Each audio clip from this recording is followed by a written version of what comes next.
Hello and welcome back to the Bill of Rights Institute's Close Reads. Today we're going to be doing part 2 of explaining Federalist 51. This time we're going to be looking at the second half of the essay where Publius shifts his argument from looking at some of the checks and balances between branches and takes a look at the entire federal system to help explain how our system of federalism helps us to maintain, helps the Constitution to maintain its protections of liberty. So let's take a look. So we're back to looking at this central question of how does the structure of our federal system protect liberty? So in the last video, we talked about how there's these external and internal controls that are helping to maintain the system of government that we have, the new Constitution. And Publius is arguing that these will be enough to ensure that the government continues to protect liberty and focus on the ends for which it was prescribed. So again, this is our central question. How does the structure of our federal system protect liberty? So another piece of the federal system is thinking about how the national nature of the government can help maintain this as well. So we're going to dive into the second half of Federalist 51 and take a look how he outlines that argument. So in the second half of the paper, Publius starts to outline this second argument that's included in the 51st Federalist.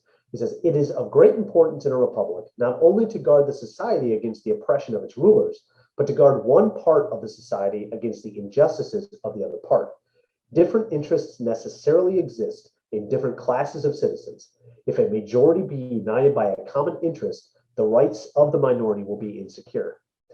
So there's a lot to unpack in the sentence again. So here Publius is talking about the people themselves. So he had already said that the people are, without a doubt, the primary control upon the government. But you also need to ensure that those people here, he's saying, aren't oppressing each other. In a democracy, of course, majority tyranny is a word that comes up a lot. There's famous examples from all the way back to Thucydides' History of the Peloponnesian War of a majority of Athenians deciding to do something that would be oppressing another group within the community. And so there's this fear within a democracy or in democratically elected governments that a group of the community will get together and just oppress another group. And that's something we've seen throughout the history of the United States here as well. And here Publius is pointing that out and giving an argument for how it is that this can be maintained. And he says that if a majority be united by a common interest, the rights of the minority will be insecure. And why he's saying that is if those rights of any citizens are insecure, then the system is not designed properly. And so he's going to outline an argument for how the Constitution works to counteract this reality that exists within a democratic government.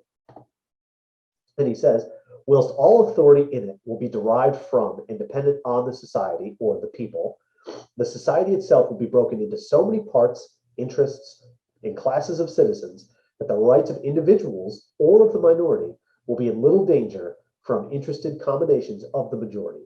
In a free government, the security for civil rights must be the same as that for religious rights. So, of course, arguments over religious rights were very central during this period. James Madison, who was writing here, himself was involved in debates over religious rights and religious toleration in the state of Virginia. And so when he's pointing to that, he's saying, look, people jealously guard these things. But the reality is that all civil rights ought to be as jealously guarded as religious rights are.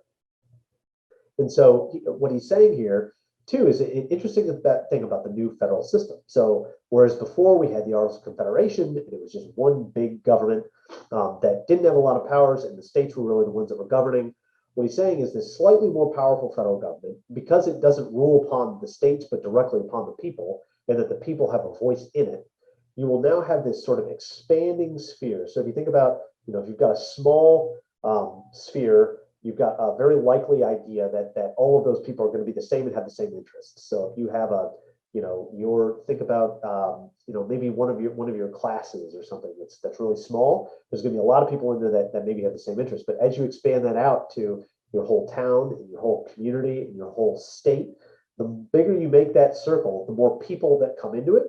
And so the more interests and classes of citizens and rights of individuals there are within that mix. So the idea is that the bigger you make that circle, the more interests get represented, the harder it is for one singular group to be oppressing another. So you have all these interests now competing with each other. If someone's going to come along and propose an idea, it has to appeal to this huge group of people as opposed to just this really small one. And so the theory that Publius is putting forward here is that as big as you make that, those competing interests begin to compete and bounce off one another. And so within that, you develop security. When you make that bigger, you include more of those interests. It forces those interests to have to come to some kind of common ground or common understanding, which the hope was it would be the common good for everybody. So what is the highest common good that you can get to? Well, that is the pursuit of justice. And so Publius goes on to say justice is the end of government. It is the end of civil society. In other words, this is why we have a government in the first place. We're looking to develop a system that allows us to get justice, which has been defined lots of ways, but for sake of argument here, we'll say it's everybody being able to have what is theirs by right, having, what it is that they deserve by mere existence. Their rights are protected, and it's a just society. It has been and it will ever be pursued until it be obtained or liberty lost in its pursuit, right? Justice is a thing toward which we're working, and we work toward it so zealously at times that liberty could be lost. Things could be sacrificed in pursuit of that thing, but it's going to be the thing that we are pursuing.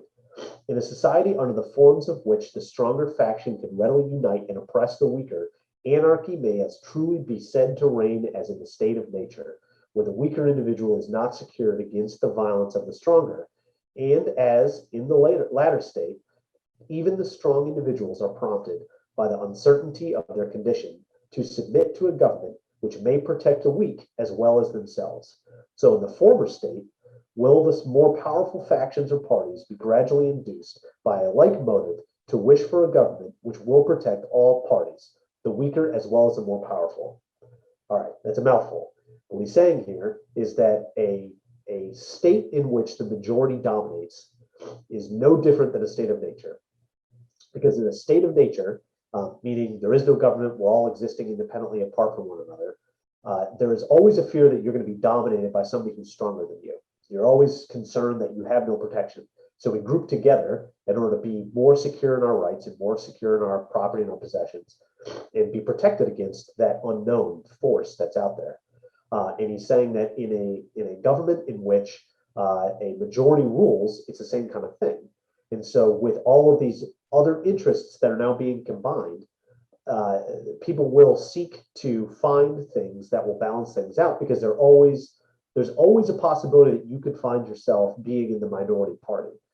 And so the theory was that Publius is arguing here is that once that happens and everybody understands that their interests are bound up in creating something that is going to allow for the most amount of people to have the most amount of rights and the most amount of liberty, that will keep that system maintained, because oppressing another group means that that group could then oppress you if they become the majority ruling interest in the nation. And so the end of that will be that justice is what is pursued.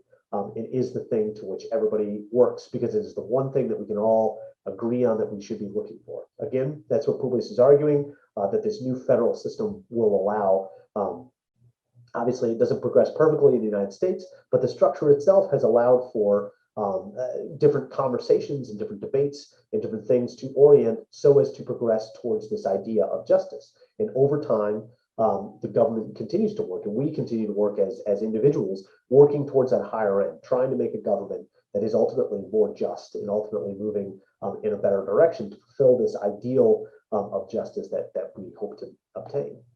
So again, looking back at our central question, how does the structure of our federal government, our federal system, protect liberty? Well, it does so in a number of ways that Publius outlined for us. It does so by having these auxiliary precautions, which is ensuring that different agencies and departments are operating in a way that they have their own agency and ability to act.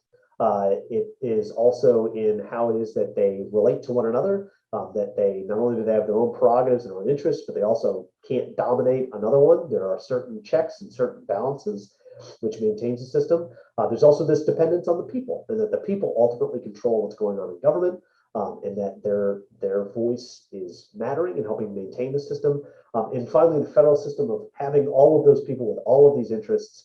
The theory was that only way that we could have things that come and become laws are things that are going to benefit a large amount of people, because it's going to be really hard to get stuff done. So thank you again for joining me. I hope you've enjoyed this sort of walk through Federalist 51. We'll be back to check out more of these Federalist papers. They're really a rich treasure trove of figuring out just how it was that the framers at the time understood the Constitution that they were creating, and how that generation in 1787 and 1788 helped them understand what was the design of the Constitution they were debating and arguing about. So thank you so much, and we'll look forward to seeing you next time.